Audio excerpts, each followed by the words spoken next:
हिंदू धर्म में मां काली का प्रमुख स्थान है। काली का अर्थ है समय और काल। ऐसा माना जाता है कि इनकी उत्पत्ति समय और काल पापियों के नाश के लिए हुई थी। समय और काल से कोई भी नहीं बच सकता, ये सभी को निगल जाता है। माता पार्वती ने यह भयानक रूप पापियों के विनाश के लिए धारण किया था। मां काली पापियों के लिए विनाश है और अपने भक्तों के लिए प्रेम से भरी हुई है। तो भी प्राणी सच्चे मन से मां काली की भक्ति करता है, मां उसे मनवांछित फल देती है। मां काली की कथा। एक समय दारुक नाम के पापी असुर ने ब्रह्मा जी की तपस्या करके उन्हें प्रसन्न कर लिया। ब्रह्मा जी से पाए वरदान के कारण दारुक अत्यंत बलशाली हो गया। वह देवताओं और ब्राह्मणों को परेशान करने लगा। वह उन पर अत्याचार करने लगा। धार्मिक अनुष्ठान यज्ञ बंद करवा दिए गए और स्वर्गलोक को चला गया। सभी देवता विचलित होकर ब्रह्मा जी और विष्णु जी के पास सहायता मांगने के लिए चले गए। ब्रह्मा जी ने बताया कि दारुक का नाश सिर्फ स्त्री के हाथ से हो सकता है। सभी बड़े देवता भी उससे युद्ध में हार चुके थे। अंत में यह निश्चय किया गया कि दारुक का वध भगवान शिव की पत्नी माता पार्वती करेगी। भगवान शिव ने अपना तीसरा नेत्र खोलकर भयानक और प्रचंड महाकाली को जन्म दिया। उनका शरीर काले रंग का था और मां काली के माथे पर तीसरा नेत्र और चंद्र रेखा थी। उनके हाथों में त्रिशूल और कई प्रकार के अस्त्र शस्त्र थे। महाकाली के प्रचंड रूप को देखकर सभी देवता थर थर कांपने लगे और वहां से भागने लगे। युद्ध में दारुक महाकाली से पराजित हुआ और इस तरह उस दुष्ट का अंत हुआ।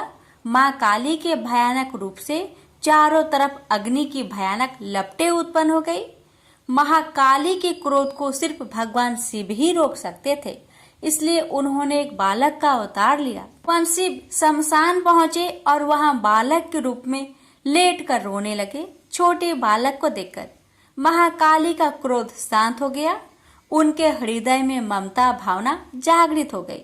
उन्होंने शिव रूपी उस छोटे बालक को उठा लिया और अपने स्तनों से दूध पिलाने लगी। इस प्रकार से शिव जी ने उनके क्रोध को पी लिया। इस प्रकार महाकाली का भयानक और प्रचंड क्रोध शांत हुआ। उसके बाद महाकाली मूर्छित हो गई। उन्हें होश में लाने के लिए भगवान शिव ने तांडव नृत्य किया।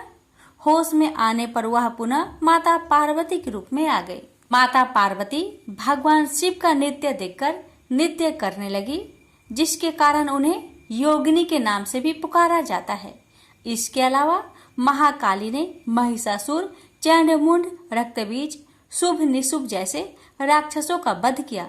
10 महाविद्याओं में से महाकाली प्रथम महाविद्या है।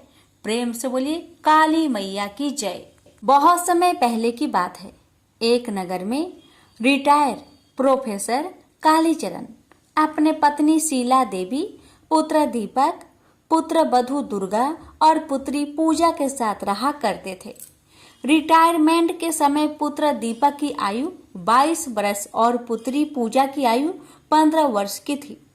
रिटायरमेंट के समय उन्हें जो धन मिला था और जो बचा रखा था, वह सब उन्होंने मकान बनाने में खर्च कर दिया था और जो थोड़ा बहुत धन बचा हुआ था, वह पुत्र दीपक की शादी में खर्च कर दिया था।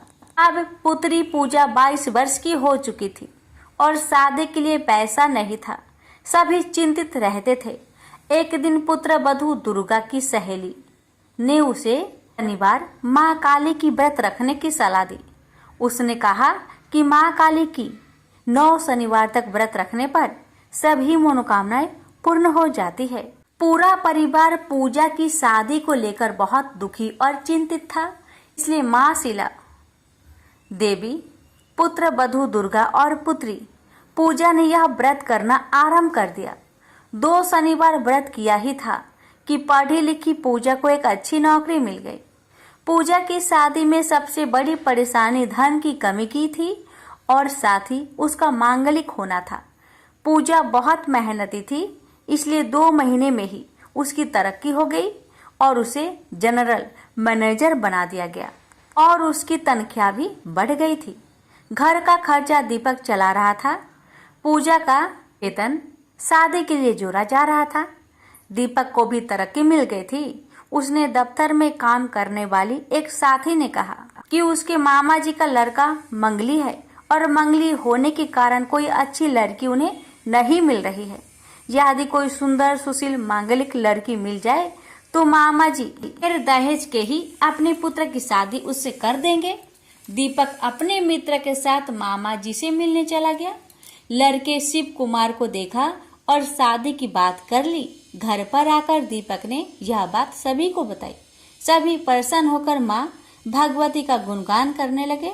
अगले रविवार को शिव कुमार के माता पिता अपने परिवार सहित दीपक के घर पूजा को देखने चले आए। पूजा ने चाय नाश्ता दिया और दोनों परिवार बातचीत करने लगे। दीपक के माता पिता, पत्नी और बहन को लड़का बहुत पसंद था। शिव कुमार के पिताजी ने कहा कि उन्हें पूजा बहुत पसंद है। वह बिना दहेज के एक साड़ी में ही पुत्र वधू पूजा को ले जाने के लिए तैयार हैं। उन्होंने पूजा के पिताजी से कहा कि आप किसी पंडित से मिलकर शीघ्र से शीघ्र शादी की तारीख निकलवा लीजिए। माँ काली के 9 शनिवार के व्रत मुहूर्त के उद्यापन के 6 महीने के अंदर ही यह कार्य हो गया था। शाम को पूरे परिवार ने मातेश्वरी की धूमधाम से पूजा की और उनसे निर्विघ्न तथा धूमधाम से शादी की व्यवस्था करने की प्रार्थना की। साथ ही उन्होंने कहा कि माता, अब हम आपका 9 शनिवार का व्रत रखेंगे। शादी का सारा इंतजाम आपको ही करना है। अब तो सुबह शाम दोनों समय पूरा परिवार भगवती काली की आराधना करने लगा। पूजा नौकरी पर जाती थी, इसलिए प्रत्येक शनिवार को उसके माता पिता और भाभी व्रत रखते थे। प्रत्येक शनिवार को वह पूजा की शादी निर्विघ्न करने की माँ भगवती से प्रार्थना करते थे और उनके भजनों का गायन किया करते थे। 3 महीने के बाद शादी की तारीख का मुहूर्त निकला था। एक रात्रि को भगवती काली ने सपने में पूजा के पिता को दर्शन दिए। माँ काली ने कहा कि कल तू एक लॉटरी का टिकट ले आ और माँ काली के चरणों में रख दे। अगले दिन उनका पहला इनाम निकल आया। इनाम की राशि 10 लाख रुपए की थी और 1 महीने के भीतर ही उन्हें 10 लाख रुपए का चेक प्राप्त हो गया और दीपक ने अपने पत्नी से जो लोन मांगा था वह भी स्वीकार हो गया था। पूजा का भी वेतन तो जोड़ा ही रहा था, इसलिए पूजा का बड़े धूमधाम के साथ विवाह हो गया। माता रानी की कृपा से शादी के बाद भी बहुत सा धन बच गया, इसलिए पूजा के पिता ने एक विशाल जागरण का आयोजन किया। पूजा के पिता और उनके मित्र, उनका परिवार एवं शिव कुमार और उनके परिवार एवं आसपास के सभी लोग ने इस जागरण में बढ़ चढ़कर भाग लिया और माता रानी का जागरण खूब धूमधाम से किया। सभी लोग माँ काली के इस चमत्कार को देखकर हैरान थे कि कैसे पूजा के पिता की लॉटरी लगी और माँ काली के कृपा से पूजा का विवाह संपन्न हुआ। इसलिए अन्य सभी लोगों ने भी माँ काली शनिवार व्रत रखने का संकल्प लिया। जय माँ काली, आपने जैसी कृपा पूजा और उसके परिवार पर करी, ऐसी कृपा इस कथा को कहने वाले, सुनने वाले, हुकार भरने वालों, आपकी व्रत करने वालों पर हमेशा बनाए रखना। तो प्रेम से बोलिए महाकाली की जय। श्रवण करें महाकाली की उत्पत्ति की कथा। श्री मार्कंडेय पुराण एवं श्री दुर्गा सप्तशती के अनुसार काली माँ की उत्पत्ति जगत जननी माँ अम्बा के ललाट से हुई थी। कथा के अनुसार शुंभ निशुंभ दैत्यों के आतंक का प्रकोप इस कदर बढ़ चुका था कि उन्होंने अपने बल, छल एवं महाबली असुरों द्वारा देवराज इंद्र सहित अन्य समस्त देवता गण को निष्कासित कर स्वयं उनके स्थान पर आकर उन्हें प्राण रक्षा हेतु भटकने के लिए छोड़ दिया। दैत्यों द्वारा आतंकित देवों को ध्यान आया कि महिषासुर ने इंद्रपुरी पर अधिकार कर लिया है। तब दुर्गा ने ही उनकी मदद की थी। तब वे सभी दुर्गा का आह्वान करने लगे। उनके इस प्रकार आह्वान से देवी प्रकट हुई एवं शुंभ निशुंभ के अति शक्तिशाली असुर चंड तथा मुंड दोनों का एक घमासान युद्ध में नाश कर दिया। चंड मुंड के इस प्रकार मारे जाने एवं अपनी बहुत सारी सेना का संहार हो जाने पर दैत्यराज शुंभ ने अत्यधिक क्रोधित होकर अपनी संपूर्ण सेना को युद्ध में जाने की आज्ञा दी तथा कहा कि आज 86 उदा युद्ध नामक दैत्य सेनापति एवं कंबु दैत्य के 84 सेना नायक अपनी वाहिनी से घिरे युद्ध के लिए प्रस्थान करे। कोटि वीर्य कुल के 50 ध्रुम कुल के रोहद मौर्य व काल के असुरों सहित युद्ध के लिए कूच करे। अत्यंत क्रूर दुष्टाचारी असुर राज शुंभ अपने साथ सहस्त्रों असुर वाली महासेना लेकर चल पड़ा। उसकी भयानक दैत्य सेना को युद्ध स्थल में आता देखकर देवी ने अपने धनुष से एक टंकार दी कि उसकी आवाज से आकाश व समस्त पृथ्वी गूंज उठी। पहाड़ों में दरारें पड़ गई। देवी के सिंह ने भी दहाड़ना प्रारंभ किया। फिर जगदम्बिका ने घंटे के स्वर से उस आवाज को दुगना बढ़ा दिया। धनुष सिंह एवं घंटे की ध्वनि से समस्त दिशाएं गूंज उठी।